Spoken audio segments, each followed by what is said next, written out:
In the 17 explored sectors of known space, one fact remained more absolute than physics and far more amusing than neutron star formation. Humanity scared the living daylights out of every other sentient species. The Galactic Concordance had assigned them Category 15 on the danger scale, a classification according to YouTube analytics. 98% of viewers are not subscribed. That's a huge number. By subscribing the channel that is completely free, you'll help support the channel and never miss fresh content. Invented specifically after the committee watched footage of rugby and needed medical assistance. The research station Harmony Point housed 17 species pretending to cooperate for science. 4 months ago, one human female had arrived to study developmental patterns, which meant she spent time around the station's childcare facility. The facility housed younglings from multiple species in specialized environmental zones. She'd arrived at the observation deck to study feeding patterns and realized her insulated gloves had vanished. Threx, the Paxian head caretaker whose fur pattern suggested his species had evolved anxiety as their primary defense mechanism, noticed her searching. Lost something? Just my gloves, black ones, thermal-lined. Threx's fur shifted into patterns indicating rapidly escalating panic. Do not move, do not search. The human blinked. It's just gloves. Security. Threx activated his communication device with trembling claws. Code Predator item situation. Human personal effects unaccounted for within the facility perimeter. You're joking. There is only protocol and the slim hope that we discover your predator-touched items before. Chittering echoed from the Krillian zone. High-pitched, delighted. Then Paxian yipping. Then Metherian splashing. Threx's fur went completely flat. Oh no. What? The younglings have found your gloves. Okay? I'd like them back, but they are playing with items carrying your predator scent. This is catastrophic. Adorable. Threx made a sound the translator couldn't render. Security is responding. Do not attempt retrieval yourself. We have procedures. I didn't lose them. I set them down. The distinction seems irrelevant now that they are being mouthed by a Krillian youngling. Through the viewing port, a small Krillian child waved one black glove like a trophy. 3 other younglings surrounded it, chittering. In the Paxian zone, a cub had the second glove and was playing keep away. They look like they're having fun. Fun!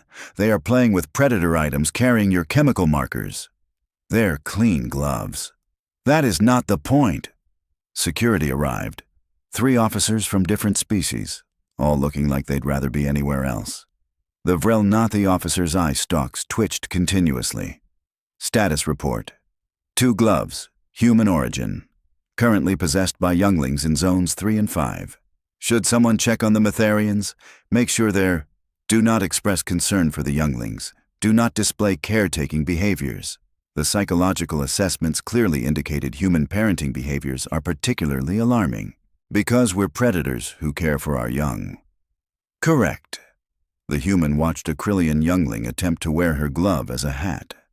On monitors, the Paxian cubs had organized teams with elaborate made-up rules. The Krillian younglings had discovered the gloves stretched and were engaged in gentle tug-of-war. We need a retrieval plan. Remote retrieval using maintenance drones, Threx suggested. The drones will frighten them. Just let me get them. I'll trade actual toys. Every alien stared. You want to enter zones containing multiple species younglings while they actively play with your possessions and negotiate with them. They're children. This is literally my field. You want to approach younglings from species that are not your own. I work with developmental patterns. I've worked with younglings from 40 different species. An alarm chirped. The Krillian younglings had mounted the glove atop their climbing structure like a flag. The Paxian cubs were burying theirs in the digging area. A Metherian hatchling had somehow gotten an appendage through the environmental barrier. This is escalating. Threx's fur achieved patterns indicating resignation. Every youngling will be involved within the hour. Because they smell like me. Novel scent, interesting texture, still warm. Of course they're interested. No, all 4 aliens said simultaneously. The human looked at the monitors where a Paxian cub had excavated the glove. and was parading it around while others yipped approval. "This is ridiculous." Threx pulled up emergency protocols. According to Protocol 17B subsection 4, in the event of predator species contamination of juvenile environment, all younglings must be temporarily relocated while specialized decontamination procedures are implemented. "You're going to evacuate the daycare because of my gloves." Policy is very clear. This is the stupidest thing I've ever heard, and I once attended a conference where someone argued human laughter was a hunting vocalization. The Vrelnathi officer's eye stalks twitched. That theory has merit. It absolutely does not. Nevertheless, we must follow established procedures.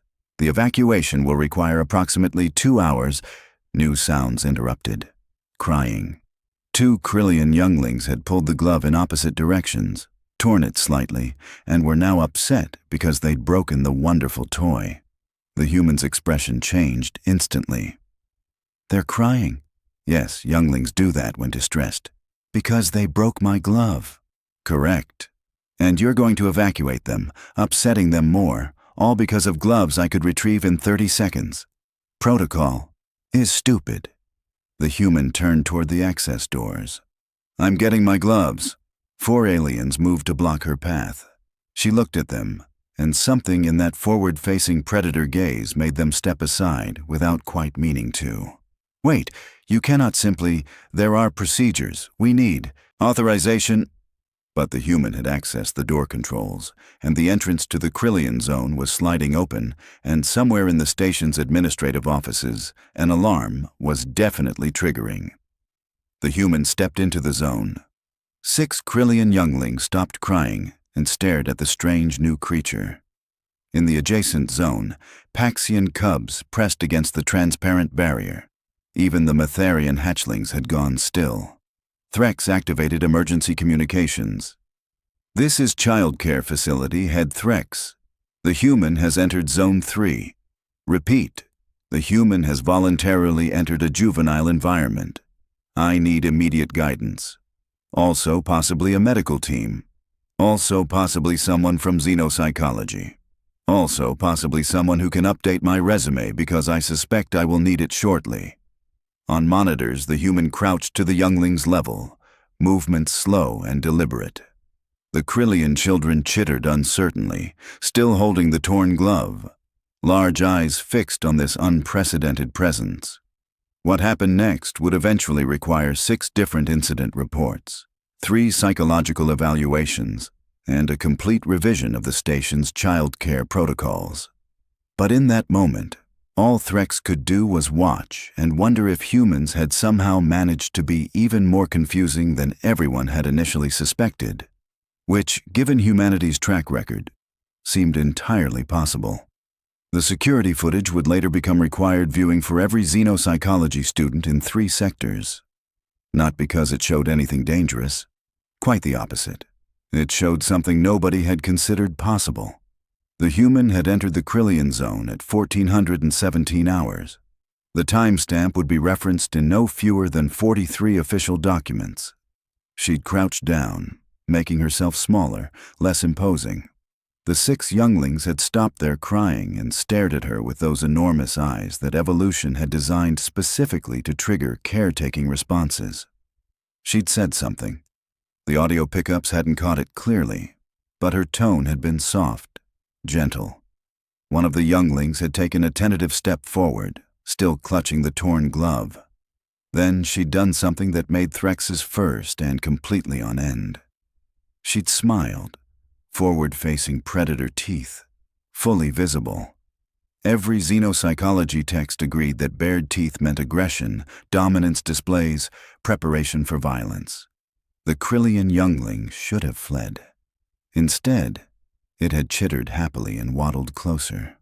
"This is impossible," the Vrelnathi officer whispered, all eye stalks fixed on the monitors. "Younglings can instinctively recognize predators. It's basic survival programming." "Maybe they're broken," the Quellan officer suggested. 6 younglings from 3 different species, all simultaneously broken. Threx's fur had achieved patterns that the translator interpreted as existential crisis. That seems statistically improbable. On screen. The human had extended her hand slowly. The Krillian youngling had placed the torn glove in her palm.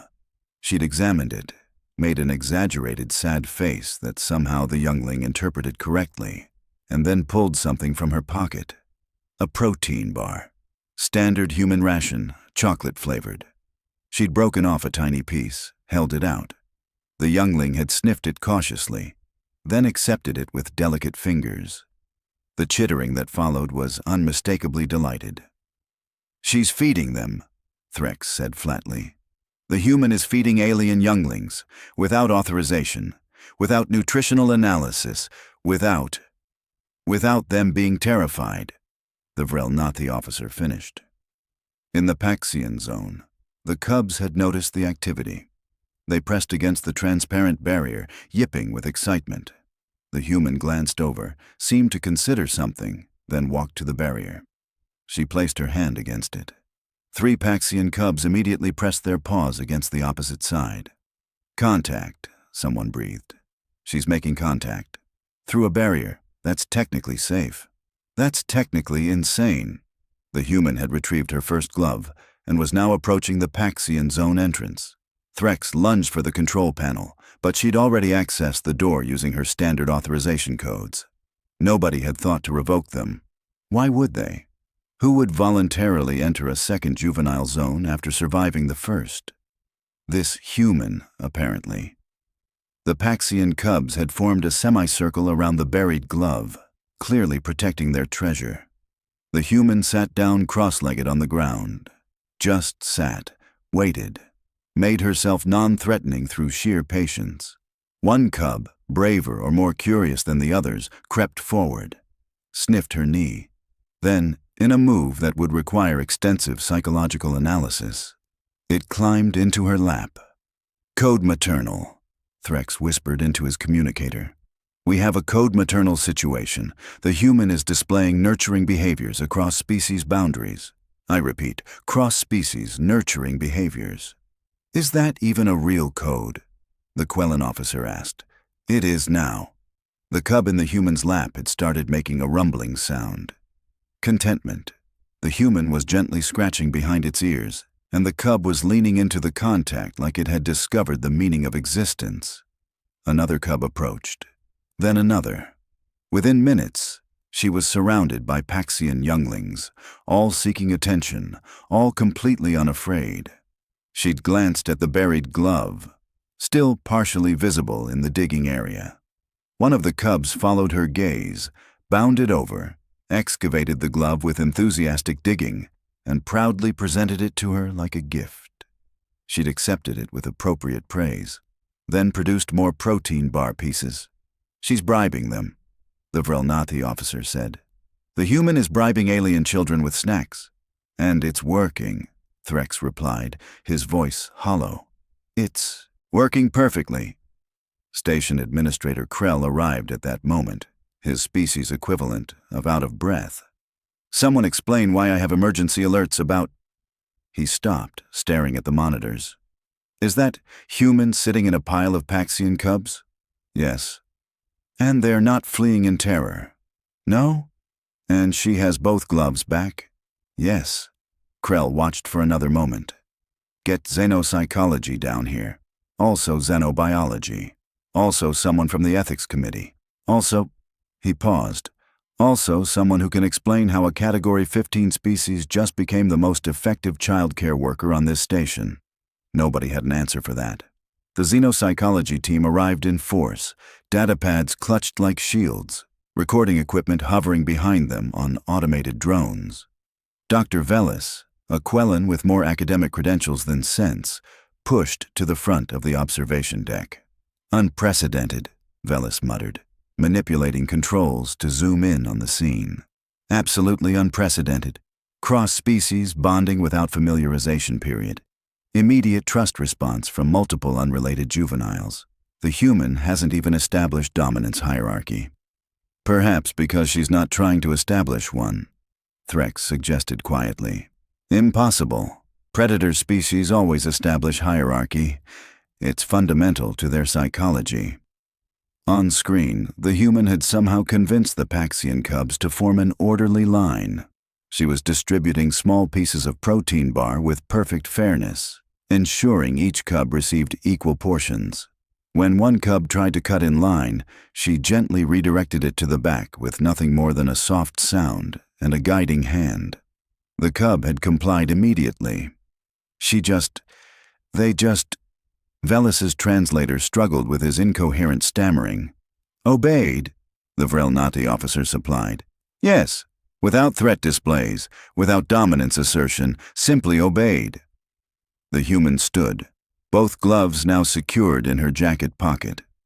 She made a gesture toward the climbing structure, and the cubs scattered to play, their earlier game forgotten. She'd successfully retrieved her property, satisfied the younglings' curiosity, and introduced them to a new snack, all in approximately 12 minutes. I'm going to check on the Metharians. Her voice came through the audio pickups clearly. She was speaking to herself apparently, since no aliens were present in the zones. They seemed interested earlier. No, Threx said to nobody in particular. No. Can someone stop her? Krell asked. Security? Anyone? The Vrelnati officer made a gesture of helplessness with his eye stalks. Stop her how, exactly? She hasn't violated any regulations. Entering childcare zones is within her research authorization. The younglings are unharmed. She's actually calmed them considerably. The Metharian environment requires specialized breathing apparatus, Velis protested. The atmospheric composition is incompatible with human biology. She can't, possibly. The human had reached the Metharian zone entrance and was examining the environmental controls. After a moment's consideration, she activated the observation platform, which extended a transparent walkway over the aquatic environment. Clever solution. She could interact without environmental breach. The Metharian hatchlings had definitely noticed her. They swam up to the surface, their bioluminescent patterns flickering with what the xenobiology texts identified as curiosity and excitement. 3 small heads broke the water's surface, large eyes fixed on the human above. She knelt on the platform, close enough for the hatchlings to see her clearly but maintaining appropriate distance from the water. From her pocket, she produced a small light, probably from her personal toolkit. She clicked it on and off, creating patterns. The hatchlings responded immediately, their own bioluminescence flashing in mimicry. She's playing with them, Threx said, his voice carrying a note of resignation that suggested he'd stopped fighting reality. The human is playing light pattern games with Metharian hatchlings. This is going in my report, Velis said. Every bit of this. The academic journals will call you insane, the Quellan officer interrupted. Nobody will believe this footage is real. Then they can come observe in person. The human had apparently finished her light game. She waved to the hatchlings, received enthusiastic splashing in response, and made her way back toward the main observation deck, where approximately 15 scientists, 3 security officers, 1 station administrator, and Threx were waiting. The door opened. She stepped through, gloves securely in hand, expression mildly confused by the assembled crowd. Retrieve my gloves, she said simply. The Krillian one has a small tear, but it's still functional. The younglings were very sweet about returning them once they got treats. I hope that's okay. I checked the nutritional database first. Chocolate is safe for Krillians and Paxians in small quantities. Silence. Absolute silence. The kind of silence that occurs when reality has diverged so dramatically from expectation that language becomes temporarily insufficient. You checked the database, Krell finally managed. Of course. I wouldn't feed them something harmful. You entered 3 separate juvenile zones. 2, technically. I stayed on the observation platform for the Metharian zone. Their atmospheric needs are incompatible with mine. And the younglings. We're playing with my gloves. Kids do that. You give them appropriate attention, retrieve your property, provide positive reinforcement. Everyone's happy. Velis was taking notes so rapidly, his datapad was smoking slightly. Your approach to juvenile interaction. Where did you learn these techniques? The human shrugged. Basic childcare. I have 3 younger siblings and used to babysit for 7 different species back on the colony station, where I grew up. This really isn't unusual. 7 species, Threx repeated faintly. 8 if you count the Rendian twins, but they were adolescents, so that's different. Krell pinched the bridge of his nose, or what passed for a nose in his species. We need to discuss your security clearances. Am I in trouble? That depends. How would you feel about completely revolutionizing our approach to multi-species childcare and possibly rewriting several fundamental assumptions about predator psychology? The human considered this. Does it come with a pay increase? The emergency meeting convened in Conference Room 7, which had been chosen specifically because it was the only room large enough to accommodate representatives from all 17 species currently residing on Harmony Point. The human sat at the center of the table, looking remarkably calm for someone who just triggered a station-wide philosophical crisis. Administrator Krell had prepared a presentation, 17 slides, color-coded charts, statistical analysis of the incident. He'd made it through exactly 3 slides before the shouting started. "Reckless endangerment of juveniles," declared the Krillian representative, whose name was unpronounceable but whose outrage was crystal clear. "She fed them unauthorized snacks," added the Paxian delegate. The younglings appeared to enjoy the unauthorized snacks. Threx interjected quietly from the corner where he'd been attempting to become invisible. "That's not the point." The human raised her hand. Everyone fell silent, which was probably instinctive response to a predator making sudden movements, but she seemed to interpret it as permission to speak. "I apologize for not following proper protocol.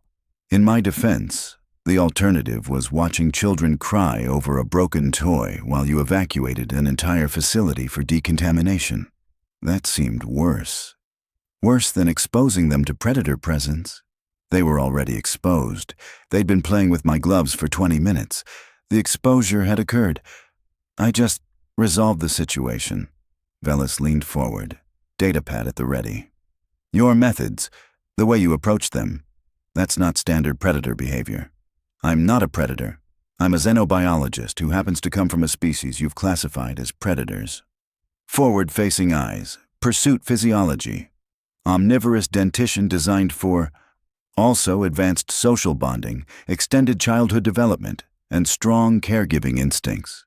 You're so focused on the predator aspects that you're ignoring everything else about human evolution." The room fell silent again. The kind of silence that suggested uncomfortable truths were being confronted. The human continued, her voice patient. "Humans evolved as cooperative hunters.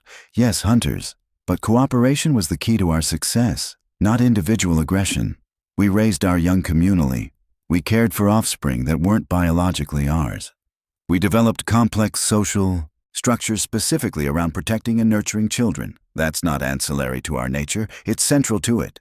But the danger is overestimated.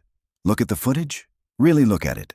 Did I threaten those younglings? Did they show fear, or did they show the normal, healthy curiosity that young creatures display when encountering something new and interesting?" Krell pulled up the security footage on the main display. Watched it again. The human crouching down. The Krillian youngling approaching. The smile that should have been terrifying but somehow wasn't. The gentle exchange of torn glove for snack. The Paxian cubs climbing into her lap. The Metherian hatchlings playing light games. "The younglings treated you like a caretaker," Velis said slowly, as if the realization was forming in real time. Not like a threat, not like an adult of their own species, like a caretaker. "Because I was acting like a caretaker, but you're not their species. Children don't care about that as much as adults do.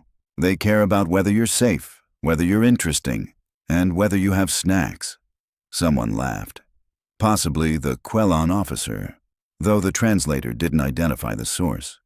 The laugh broke something in the room's tension, and suddenly other species were reconsidering their assumptions. "I have a question," the Vrel Nathi representative said. "Your mention of babysitting for 7 species. Was this common in your colony?" "Fairly common. Humans often ended up in childcare roles because we didn't mind the noise, had patience for chaos, and could handle multiple species' needs simultaneously. It was actually easier than watching exclusively human children, because at least the alien kids came with instruction manuals. More laughter. Definitely more than one species this time. Krell cleared his throat. The issue remains that we have protocols, safety measures, procedures designed to protect vulnerable juveniles from potentially dangerous. I know, and I should have waited for proper authorization. I'm genuinely sorry for that. But maybe your protocols need updating, not to make them less safe, to make them more realistic. Realistic how? You've built your entire childcare philosophy around keeping different species separated from anything you perceive as threats. But you've defined threats so broadly that you're teaching younglings to fear differences instead of understanding them. What happens when these kids grow up?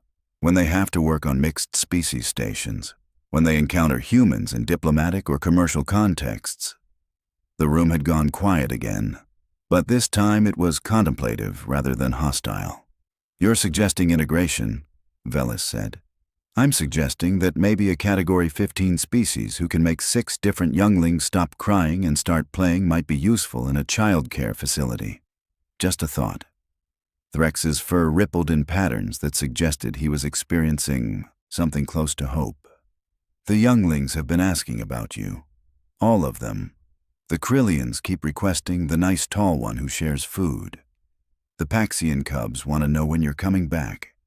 Even the Metherian hatchlings have been displaying the bioluminescent patterns associated with anticipation. They're children. They made a positive association with a new experience. That's healthy development. Krell looked at his presentation, then at the human, then at the assembled representatives. Show of appendages. Who supports exploring expanded cross-species interaction in the child care facility, with appropriate supervision and gradual implementation? Slowly, hesitantly, appendages of various types rose around the table.